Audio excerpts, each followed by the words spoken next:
back to Keeping It Detroit. We are live at the 123 Real Estate event. We just finished segment 1. We got some good information. I told you I was going to be grabbing some special guests. So we're here with Miss Shaunteas Smith. Hello. She's a realtor. I'm going to let her tell you a little bit about herself. Hello, everybody. Like she said, my name is Shaunteas Smith. I'm a real estate agent. I specialize in Genesee County, but I'm from Flint. I move around between Flint and Grand Blanc area. Okay. So, Flint, from what I know, is a lot like Detroit once was. When, you know, we it's hard to believe, but at one point in time, what people see now in downtown Detroit and see in the communities of Detroit did not exist. Okay. To the fact that many of us was like, we're not going to live here, we're going to move out of town, but yet so much has happened. Yeah. What at this point makes Flint, Genesee County, and cities like Detroit, what makes the listing attractive to individuals that are potentially buyers? I think across the board, marketing is going to be your first. Someone mentioned the droning, just creating a preview, almost like a trailer to a movie, getting the bird's eye view, that backyard, and then it goes into staging, of course. A lot of people, when they're shopping for a home, especially your first-time home buyers, they know that they want turnkey, but they don't really know what that means. You could have a turnkey home and it has green carpet and orange walls, but it could have an updated HVAC system and a new roof, but they're unattracted. So now they're moving on to the next property. Okay. They'll never know how good the bones are if you're not setting I want to live here. So another thing to make your listing attractive is if you have a buyer who has outdated carpet, hey, this isn't going to cost you much. Let's change the carpet. Let's do an accent wall, or even some bushes that just look like ugh. I've had a client pull up to a house and they didn't like the bushes. They don't want that responsibility. A lot of first-time home buyers, they are intimidated by things like your down payment, your closing costs. So now I got to move these bushes out the way. Now I have to change the carpet. But if you can do those little things for your future buyer up front, that will make it an attractive listing. So, stating all that, because first-time home buying is one of those. It's a process. For sure. A complete process.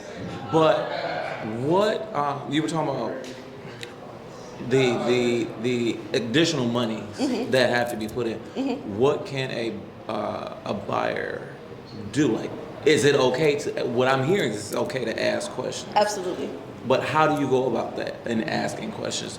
Should the borrower or those that are getting the house, should they ask, or is that something that should be discussed with the realtor? So I believe it starts off with your agent. If you have, as a first-time home buyer, a hand-holding agent who's going to set those expectations up front for them to feel comfortable to ask the questions that they may feel is stupid, which no question, you've never done this before, so it can't be. But if your agent is setting that comfortable tone, I believe that opens up the doors for those questions, if that's what you mean. That's exactly what I was. So there's a lot of misconceptions about real estate, and I agree with Clifton. Like, being a first-time home buyer, if you've never been through that experience, we live in information overload, right? Absolutely. So like, getting on the internet can be scary. Absolutely. Okay, you got YouTube, you have all these kind of avenues. So what's like one or two misconceptions or ways that people can educate themselves and like really narrow it down, right? With so much information out there, how do first-time home buyers know to trust a realtor? I think that's what I want. That's a great question. Ooh, because it's a lot of. It is. It's a lot of agents out there. Yes. And everybody's the best agent. Correct. Everybody handholds. Well, I'll start with the first part because that's a compound question. How do you limit it down? With us living in a world of information overload and so many avenues to figure out resources, I think to do your research on the area that you want to buy in. Because if you go in the area and then, as we all know, our phones listen to us, it's going to bring up things in your feed, like bring up agents or news feeds that's happened in that area. And then that will lead you to, okay, who are your most, for lack of a better term, popping agents? and then go look at their network. It's kind of like a rabbit hole that you start off with, but start by researching the area that you want to buy in. So,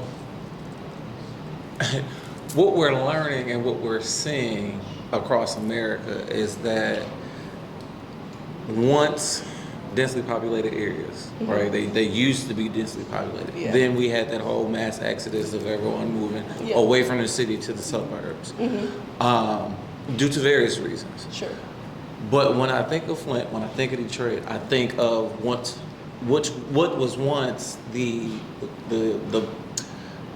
I don't want to say it, but criminal activities that were surrounding that. Yeah. So I said that to say, Right. what makes it We're siblings. special of purchasing homes in those specific areas? Like, what do people look for? How you say, okay, I know crime exists. I know this city is not yet, but there's like where I want it to be, right? But do I potential. make that? Do I make that gunshot and like, okay, let me go move into the hood, Yeah. or Good like, gunshot, no pun intended. No, it was no pun intended. That was good. I like that.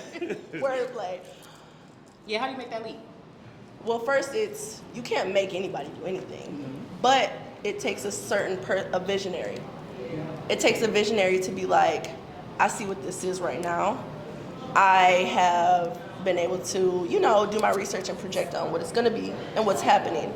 So, like I said, it takes a visionary. It takes someone who, it takes a visionary for real, because who's going to be like, this house, you could put the most updated house in Flint. Yes. And with the perfect curb appeal. And then you do your research. You get on what we have in Flint called M Live. And, oh my God, there was a break-in here, or, a bad happening on the north side. But the visionary is gonna say, this is a nice house, it has nice bones. I see Flint is having funds released. I see their college town. Okay, I'm gonna buy this, and I'm gonna sit on it. And I'm gonna sit on it for X amount of years, because I know what it's gonna be. A lot of times, if you're not from that area, it's not going to be your first-time home buyers. It's going to be your investors. But yeah, it's going to be your visionaries to be like, this is what I'm doing because I see what this is about to be. Yeah. Okay, y'all, so we have to wrap it up. So I have one last question for you. What's one piece of advice you would give for first-time home buyers? Yes. One piece of advice is, it's okay to be scared because you've never done this before. It's normal to be scared because this is probably the largest transaction you'll ever do in your life. Absolutely. Yeah. Okay, Ms. Smith, I want to thank you. Where can people find you? You can find me on Facebook, Shaunteas Smith, Shaunteas Smith, and Shawnnee's Empire on Instagram. Come on, Empire. Okay, great. I love that for you. All right, everybody. So we're going to get back to the event. Make sure y'all stay tuned in because you already know what time it is. If you're keeping it real, you're keeping it Detroit.